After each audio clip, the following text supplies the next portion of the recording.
Night phone చేసి పిన్ని వాళ్ళు రేపు పొద్దున వస్తున్నామని చెప్పేసరికి పన్నీర్ అయితే తీసుకొచ్చాము. శ్రావణంలో వాళ్ళు ఎట్లాగో నాన్ వెజ్ తినరని అన్నీ రెడీ పెట్టుకొని పొద్దున ఒకసారి ఫోన్ చేద్దాం ఎక్కడి వరకు వచ్చారని చేసేసరికి రావడం లేదని చెప్పారు. అప్పటికి పూర్తిగా నేను కర్రీ వండలేదు, అన్నీ రెడీ పెట్టుకున్నాను అంతే.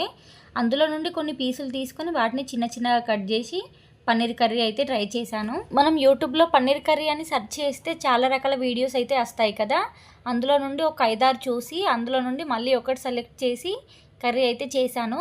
రెస్టారెంట్లో తిన్నంత కాకపోయినా పర్లేదు అనిపించింది. మా పాప పన్నీర్ పీసెస్ని చూసి చికెన్ మటన్ అనుకొని మమ్మీ పీసివు అని అడిగింది. ఆమెకు బాగా నచ్చినట్లుంది. నాకు కూడా నిజంగా పన్నీర్ పీసెస్ అంటే చాలా ఇష్టం. పన్నీర్ కర్రీ చపాతీలోకి బాగుంటుంది, రైస్లోకి బాగుండదు అని అంటారు కదా, నేను చేసిన పన్నీర్ కర్రీ మాత్రం రైస్లోకి నిజంగా నాకు చాలా నచ్చింది. మీలో ఎంతమందికి పన్నీర్ కర్రీ వండడానికి వచ్చో కామెంట్ చేయండి. అలాగే వీడియో నచ్చితే ఒక లైక్ చేసి ఛానల్ని సబ్స్క్రైబ్ చేసుకోండి.